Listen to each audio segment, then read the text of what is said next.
Hola, yo soy Camila y junto a mi grupo les vamos a hablar sobre el concepto de error en la medicación.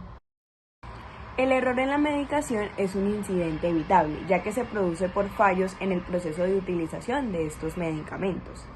Para realizar el análisis de las circunstancias que motivaron a cometer el error, hay que tener a estos mismos en cuenta como errores en el sistema y no se deben tomar en cuenta como errores humanos.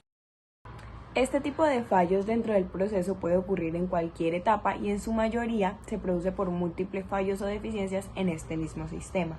Es por eso que existen distintas maneras de prevenirlos, por lo que se necesita el esfuerzo y la participación de todos los implicados para lograr evitarlos. Cuando hablamos de error en la medicación, esta se puede clasificar en tres. El primero es el medicamento erróneo, donde se le administra al paciente un medicamento que no estaba indicado para su diagnóstico, ya que hay una selección errónea del mismo. Dentro de las etapas del proceso que se pueden ver afectadas en este punto está la falta de información en la historia clínica, donde se especifican las alergias y efectos adversos del individuo, así como medicamentos contraindicados para el caso del paciente específico, donde se pueden generar interacciones entre los medicamentos, además de tener en cuenta la edad, sexo y peso del paciente. En estos casos, se puede administrar medicamentos innecesarios o diferentes al prescrito. Omisión de dosis o error de medicamento.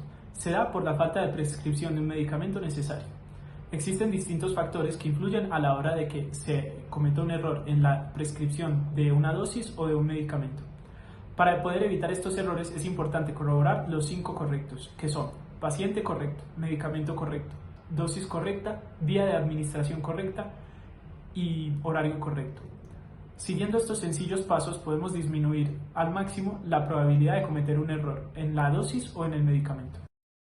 LASA, medicamentos Look Alike, Sound Alike, por sus siglas en inglés, involucran aquellos medicamentos que cuentan con una similitud visual o fonética con el otro. Esta gran semejanza provoca la vulnerabilidad en la seguridad del paciente.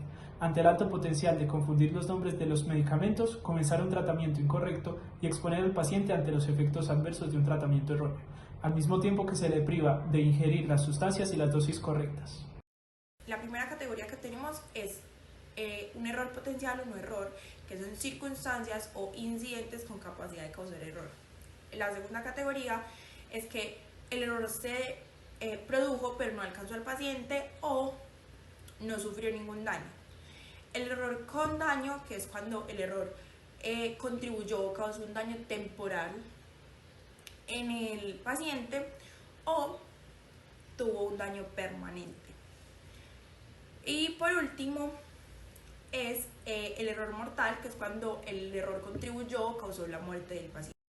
Vamos a hablar acerca de los principales factores que propician errores con los medicamentos LASA. Entre ellos se encuentran la ilegibilidad de los nombres prescritos en la receta médica, las distracciones tanto auditivas como visuales, la escritura abreviada, incompleta o errónea del nombre de los medicamentos, el poco conocimiento o conocimiento ineficaz de los nombres comerciales de los medicamentos, la similitud tanto en el etiquetado como en el empaque, las semejanzas en las vías de dosis y frecuencias de administración, falta de control por parte del equipo de almacenamiento y dispensación del medicamento, entre otros. Se denominan medicamentos de alto riesgo aquellos que cuando se utilizan de forma incorrecta presentan riesgo de causar daños graves a los pacientes. Para esto son recomendables 6 pasos. El primero es identificar los medicamentos de alto riesgo y los LASA disponibles en la institución. El segundo es estandarizar su prescripción, almacenamiento, preparación y administración. El tercero, utilizar etiquetas de rotulado seguros para las jeringas preparadas. El cuarto, limitar el número de presentaciones y de variaciones de concentraciones disponibles, particularmente de heparina, morfina e insulina. El quinto, implantar prácticas de doble chequeo en la preparación y administración. Y por último, identificar mediante diversas técnicas las soluciones concentradas de electrolitos en las unidades de enfermería, especialmente el cloruro potásico, sulfato de magnesio y clorurada hipertónica.